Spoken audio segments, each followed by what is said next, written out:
This is Fireball Island, and it's one of the coolest board games of the 80s. Today we're going to have a look at the original 1986 Milton Bradley edition and compare it to the 2021 Goliath Games edition. Let's have a look and see what's changed and what stayed the same over the course of 35 years. Now, let's dive right in with the box art on this 1986 Milton Bradley edition. This is some beautiful box art here. This looks every bit like a hand-painted movie poster. Vul-Kar is throwing down fireballs at our hapless little explorers, all trying desperately to escape the island. The text in front is very, very evocative of an Indiana Jones poster. We've seen that on some other adventure games we've looked at. I love the little blurb here. The dimensional adventure game of pitfalls and perils. We got a little picture of some kids up front playing the game, enjoying it. Great, great cover. When we flip over the box, we see the game board is displayed on a sandy beach with some mountains and a nice orange glowing sunset with this ominous message, you won't be safe until you're off the island. Now, this is a flip-top box with some little locking cardboard tabs to keep it closed. And the reason this box is so large is this 3D blow molded game board here takes up a lot of space and it's all one piece. So they needed to make sure that the footprint of the board could fit inside the box, which it does nicely. However, even with the locking tabs on this flip-top box, the small parts can really easily slip out. I mean, the game player pieces are tiny. You have 5 glass marbles. You've got a couple little plastic bridges here, little tokens, and all of those can slip right out through the cracks. So again, this is one of those scenarios where it's a good idea to get a Ziploc bag to keep your pieces close at hand. Now, moving on to the 2021 Goliath Games edition. Now, here's another beautiful cover art.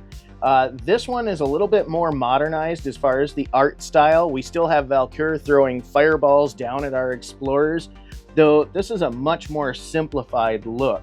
Also, you see a little bit of a change in the font, though it's still very adventure movie-esque. It doesn't quite look as similar as popular licenses like Indiana Jones.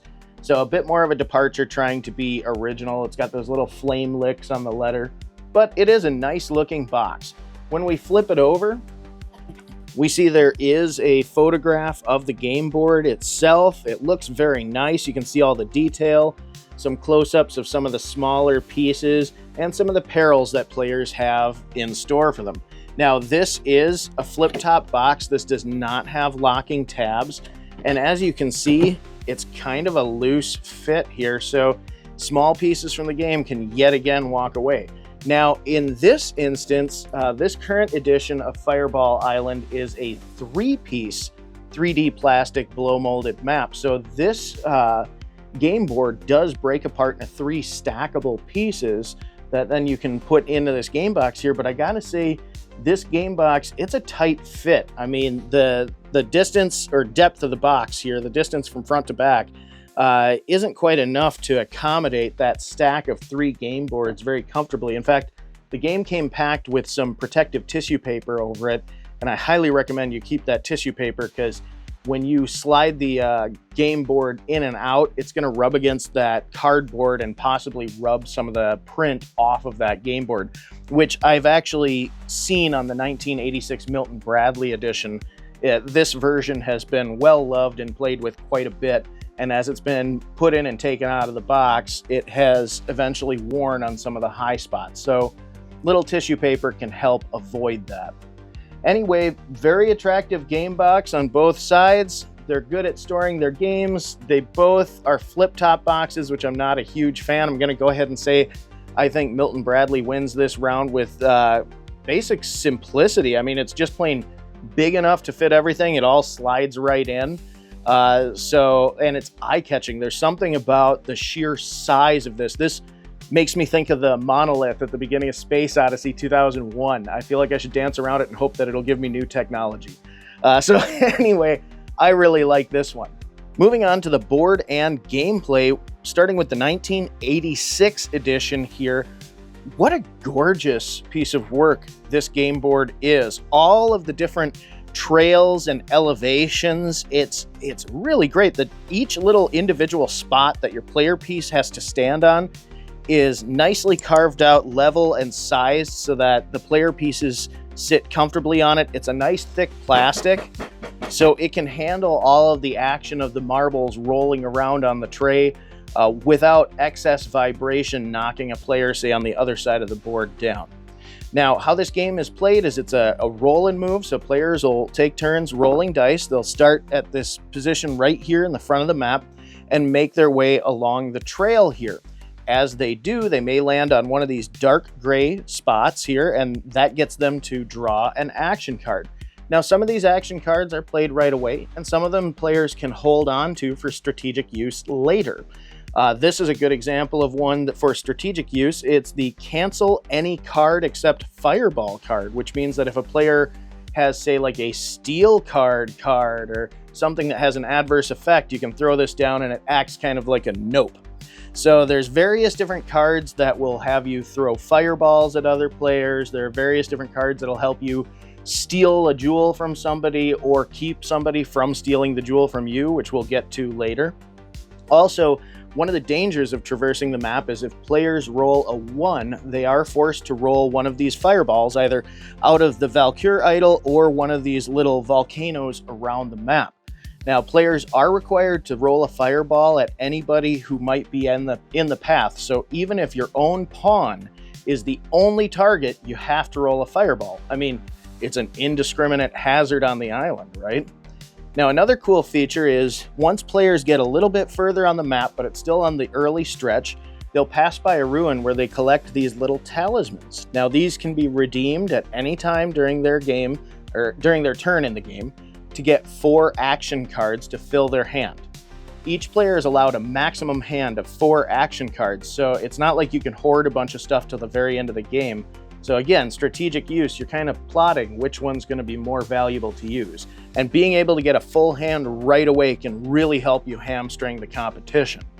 Players are competing to get up to this Firestone Jewel next to the Vul-Kar idol. Once they take possession of that jewel, they have to race to escape on this boat here. Now, other players can steal the jewel from the player who's got possession of it by jumping their pawn over the player who has possession's pawn, thus stealing it and taking the lead towards escaping off of the island. Now, there are different things that can happen, like action cards that prevent somebody from stealing it when jumping. There are also extra hazards on the second half of the map, like these bridges here. These bridges act as a dead stop. So if a player rolls an amount here, so traditionally, if I roll a 5, I must move my character the full 5. I can't just roll like 5 and move 4 or 3 strategically. I have to move that full amount. But if I come to this bridge, my character dead stops every time. And that bridge is a hazard because it's in the path of fireballs. So if somebody gets a fireball card on their turn, I could be knocked off and go down river.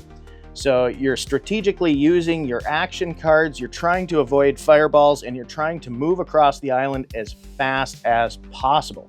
Now, if your character gets hit with a fireball and knocked over, they'll go to the nearest burn pit. It acts basically like a respawn, so on their next turn, they can move out and back along the path. If a player who is in possession of the fireball crystal or fireball jewel gets knocked over, when they go to that burn pit, the jewel sits just outside for somebody to be able to take it. So it becomes up for grabs like a fumbled football, and it becomes no holds barred from then on. Now, another neat feature of these talismans is if you manage to hold on to your talisman and have collected the Firestone Jewel, the Firestone Jewel can be protected with this talisman by preventing other players from stealing your cards. There's a special provisional rule that if you have both the jewel and this talisman, a player cannot steal any cards out of your hand, even if an action card permits them to. So you get that extra little bit of protection on your way to the finish line. This game is really fast-paced. You can get through it between 15 minutes and a half hour.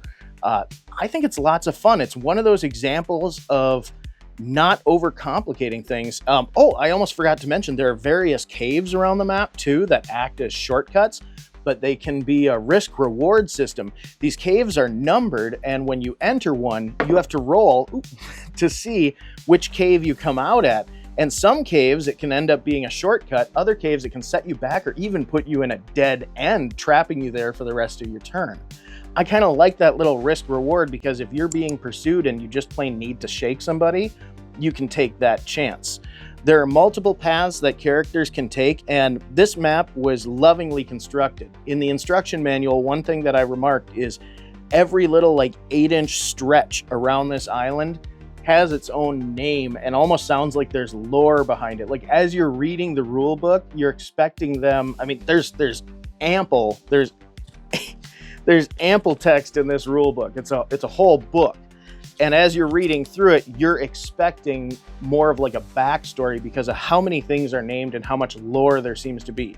So a lot of love went into this. And that's apparent in the art too. This is a very attractive game board. When you take a close look, there are details like skeletons on the beach, giant pythons in the jungle there. The burn pits look really nice. All the spaces are clearly defined. I would say the only detractor would be the limitations of the print technology at the time.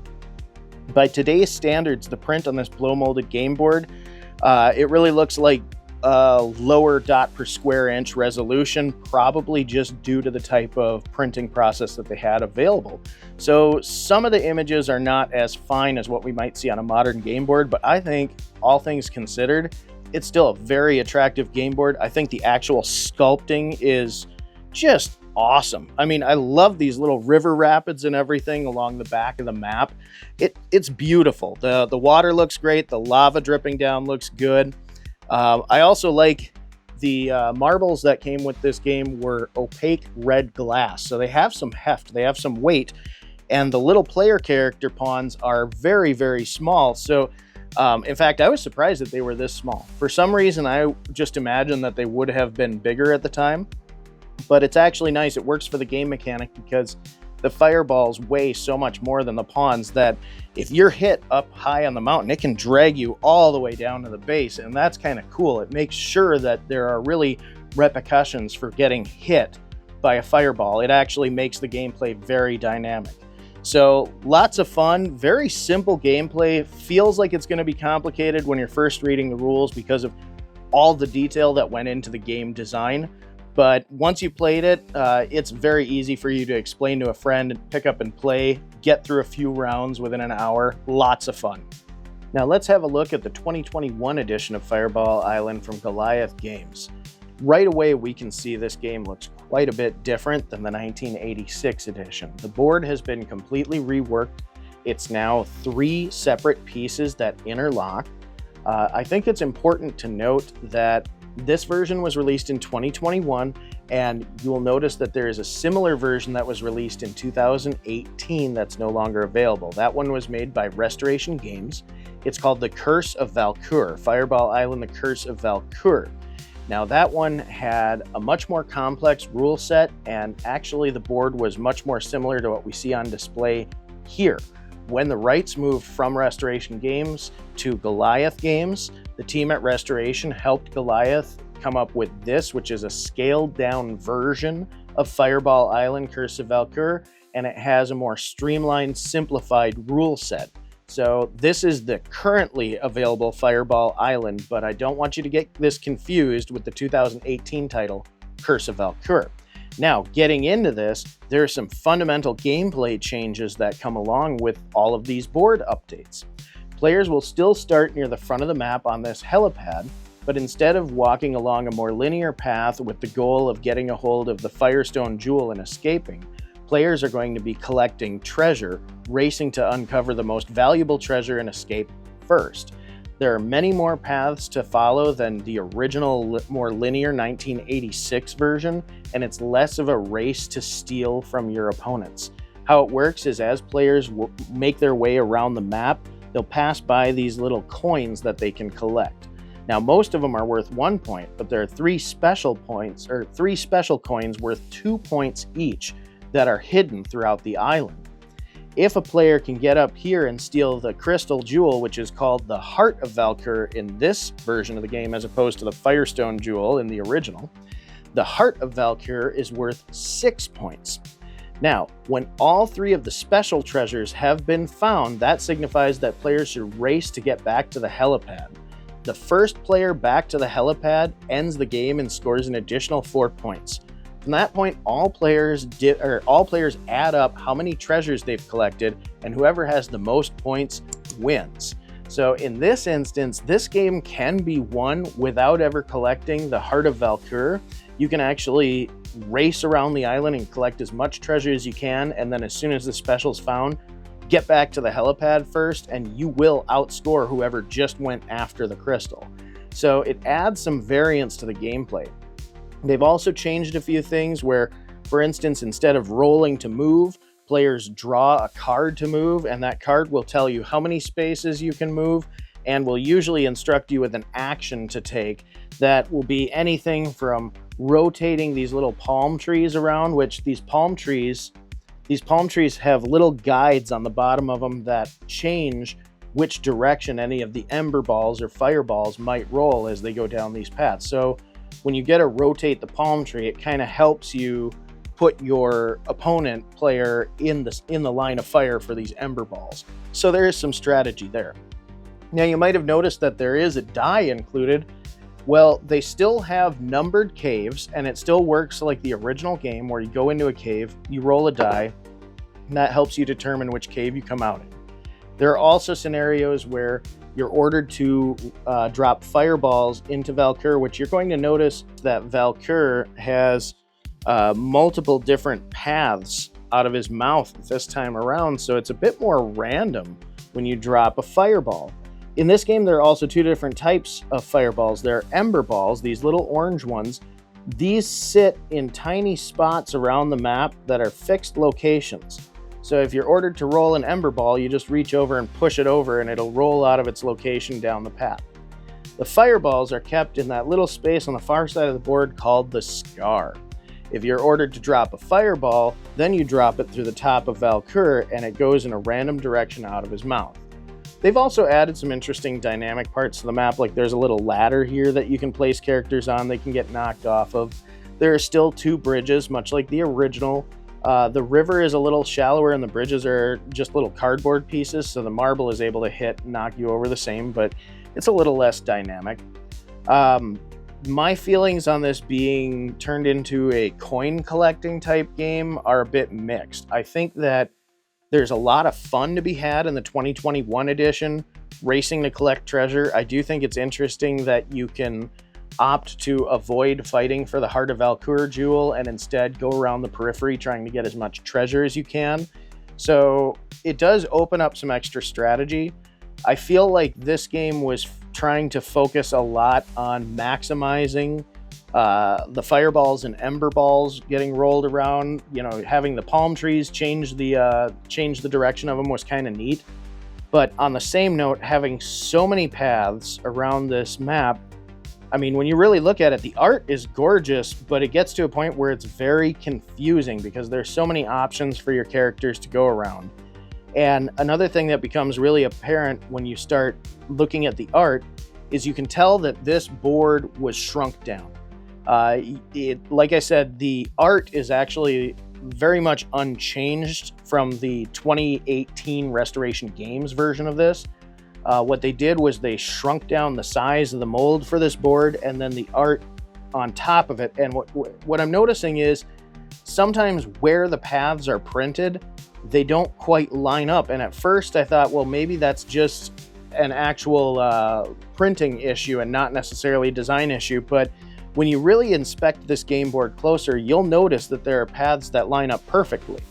And on that same board, it doesn't look like it's crooked at all. It just plain looks like they tried to shrink the art file and shrink the 3D mold, and they are just slightly off ratio. And so it doesn't quite have that fit and finish. And I noticed things like the characters, when you're placing them on these pads, they don't all feel as nice and smooth and level and accommodating as the 1986 edition when you're placing your characters on their places. I will say one thing I do like is the little player characters have a lot of detail. Now they have more personality. When you compare to the 1986 edition, all of your pawns or explorers in the 1986 edition look the same. The 2021 edition has a little variety. We have some different characters here with different poses that are all dynamic. So I do like that. There's a lot of attention to detail in the art here, but I feel like a lot of that credit lies more with the team at Restoration Games, and I feel like downsizing it caused a lot of the fit and finish to suffer overall. Now, that's not to say that this game can't be appreciated for its own merits. It is a very fun iteration of Fireball Island. It's quite a bit of a departure from the gameplay of the original. So the best way I'd describe it is almost like a riff or like an homage on the Fireball Island theme. So it is fun, and it's definitely worth having a look. So those are your primary differences in gameplay and design. Let's get to the rule books, starting with the 1986 edition. We already had a little look at this earlier, but this is black and white with some purple accents here. I love that. Like I said, I love that every little spot on the island has a name, like the High Road, the Chasm Peak, Vul-Kar Point, Viper Pass, Thunder Alley. I mean, it all sounds very neat, and like there should be more of a backstory to it. There's quite a bit to the rules. At first, when I was reading through it, I thought it was going to be a much more confusing game, especially because there's so many names for everything, and they just refer to it like you should just know it. And the names are not printed anywhere on the board. So you're kind of going, okay, so where's Viper Alley? Okay, with this, okay, it's on the map right there. You don't actually have to know the names of the places once you're playing. But it's kind of neat that they made it seem like, you know, Fireball Island was an established place with its lore. I really like this section where every single one of the action cards is neatly displayed and all of its actions are explained so that you know exactly what you're doing in the game. Here's even a little example of if you get the Fireball Jewel, or the, what is it? The Firestone Jewel. I had to read the back of the box again. The Firestone Jewel, and you have one of these talismans, it actually clips into it. You can actually seat it into that talisman too. So they went to the trouble, and I mean, you might only be able to do that for 30 seconds before somebody steals the jewel from you. So kind of fun little detail. A lot of thought went into this. The manual is ample. It tells you how to set up the game. It gives you a feeling like there's lore. It gives you very, very detailed, finite instructions. And obviously it's held up really well. It's just a little saddle stitch booklet. Really attractive. Nice manual. 2021 Goliath Games edition. Now this one is not bound. This is a fold out. It's a full color sealed paper fold out. Has a nice photographic representation of the game here. Now, my only gripe, this is actually the guide to setting up the game. My only gripe is there was no photo directly above looking straight down at the game, no bird's eye view, and this is sort of a 3/4 view. So there are some locations like back here where an ember ball gets placed, and the little nook that it sits in is so small and such a tiny detail that I kept puzzling over this picture, trying to figure out where exactly that ember ball went. So a bird's eye view picture would have been nice. But nice breakdown of what all the parts are. Got our nice little scorekeeping on the back here for the cleanup phase. List of all the contents. Folds up well, decent size, nice color. So this will definitely hold up. Not quite as fancy as getting like a full-on booklet, but I don't know that you necessarily have to get a full-on booklet to understand this game. And I do like how, in all honesty, if I had to compare who wrote the more concise rules, I would say that the 2021 edition seemed much more straightforward when I was reading through. I feel like the 1986 game is the simpler to play game as far as rules, guidelines, all that stuff, but the rule book made it seem like it was a lot more complex. So win to Goliath Games for writing a good manual and including nice instructions. So how do we break this down? How do we compare these? This is interesting because it's not actually the same game. I mean, realistically, I would consider Fireball Island Race to Adventure by Goliath Games to be more of a spin-off game, or like like I said earlier, an homage to Fireball Island. The gameplay is very similar. It's reminiscent of Fireball Island. It's definitely designed to be more dynamic. They obviously wanted to have more moving parts on the map. They obviously wanted everything to have a function. I mean, doing the treasure and coin collecting, the extra bridges, ember balls versus fireballs. I feel kind of like the designers were really focused on maximizing the hazards on Fireball Island. So this is somebody who really liked the kinetic action that they experienced when playing the original and wanted to kick that up a bit, to really bring it up a notch.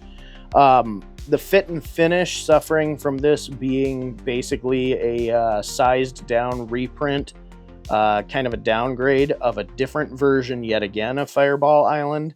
That also is something to take into account. It's still playable, but I will admit the first time that I was playing it, there are little things like, for instance, the numbered caves. When you're playing on the original, the caves are signified by a very dark patch with a white number on it. So the contrast in the prints right there, you know exactly what you're dealing with. In this edition, there are spaces next to the caves that have white text on them. So like, this is a nice thick number 2, but I can hardly see it over the yellow paint underneath. So it's white on yellow, and it's very low contrast. So it was kind of frustrating just trying to figure out where all the caves were. And again, your only guide in the manual is a 3/4 angle view as opposed to a top-down bird's eye view. So again, that little disconnect made it a little bit tougher. Overall, I had a good time playing the game, went through it a couple times. I do miss rolling a die to move as opposed to drawing. It feels, I will say one critique I had was it didn't feel like I had enough of these cards to justify a game where you were drawing to move, if that makes sense. I was constantly feeling like we were going to have to reshuffle everything, and we did get close when we were playing and actually did reshuffle a couple times. So I feel like at the point that you're recycling action cards in the game, that can also be a little bit frustrating. So a light balance issue, and I'm gonna chalk that up to, again, I know that the 2018 edition from Restoration Games had a more complex rule set, so I'm gonna guess that some of the disconnect in reducing down the rule set in this and trying to streamline the gameplay, we probably had some balance issues that just had some kinks needing worked out. Now, that being said, as far as balance issues overall, the game feels fair, it feels strategic, it feels like you never feel like you're absolutely getting skunked playing this one, so I do like that.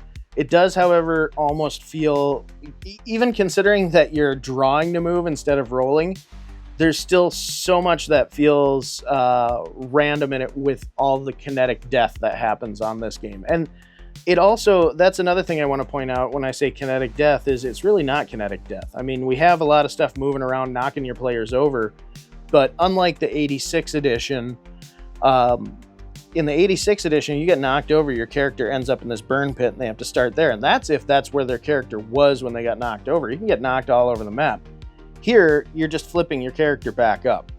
So you lose some treasure for getting hit, but you're just flipping the character back up. There's not, I mean, you can get moved around, but there's not a burn pit. You don't have a setback on your turn or anything. It's kind of designed to keep things moving, but it feels a little weird to get like, oh, if you get hit, you just lose a little treasure. And that again makes it feel again like a video game, like Mario or Sonic getting hit and dropping a bunch of his rings. You know what I mean? So I don't know how much I like the coin collecting adventure, but I think the dynamic worked, and I think overall, as a standalone game, it is fun. I think I paid like $25 for this, and I would say for $25, I definitely got my money's worth. I think a lot of people were looking at this game and looking back on the 1986 Milton Bradley edition with rose-tinted glasses and wanted to relive that. And I've seen some reviews online where people were very disappointed with this game because it wasn't like the original. And I can understand if you're expecting one flavor, if you want cherry Coke and you get Dr. Pepper, you're going to be a little confused. So I get that, but that's not to detract from the work that went into this game. I think it's worth playing. I think it has merit. Now, moving on to the 1986 edition, I can't hide that this is my preferred version of the game. The quality of the game board, that nice thick plastic, overall the topographical design, in my opinion, is a lot cooler. I love how they have the rushing rapids, the gorges, the mountains, the trails. It just it screams. It's perfect. I like that it's all one piece. It's easy to set up. There's not a lot of extra superfluous small parts all over it. It's quite stable. I mean, they have rules in this one that if you or your cat bump the table, that doesn't count as setting anyone back, but there you go. 1, 2. So there's still a chance to knock these marbles over, but I mean, just everything fits where it's supposed to. And I like that. The shrunk down map here makes things feel like they don't quite fit, makes all the parts feel like they're just a hair too large for the map. So not having that and having the whole game feel just designed from the ground up to be itself, to be built to be what it is, hands down makes a huge difference. Gameplay being that everybody's chasing the MacGuffin, I love it. It's a lot of fun. I'm okay with the roll and move because you have enough action options that you can hamstring your opponents, you can get stuck. Having the dead stop bridges near the end are awesome. And I love how the marbles can knock them out right off the bridges down the rapids, and they have to start down here on the beach opposite of their escape. So they have to go back around these dead spots. Like, this portion of the map is really a nice bottleneck that catches players. A lot of thought went into how this was built and how this keeps all of the players together and keeps the pace breakneck all the way to the end of the game. At no time did I ever feel like there was one of those power curve things happening where once a player broke away and got a lead, there was no catching up. I always felt like I had a strategic opportunity to catch up to my opponent. So, my opinion overall, I favor the 1986 edition of Fireball Island. I think it's the one that I would play with new players first. However, that being said, I do think that Fireball Island Race to Adventure has a lot of merit, and I think it's worth playing, and I'm glad it's in my collection. So now I put it to you, 1986 Milton Bradley or 2021 Goliath Games. Fireball Island, what do you think? Have you played it? Do you love it? Comment below and let me know. Thanks for tuning in. We'll catch you next time.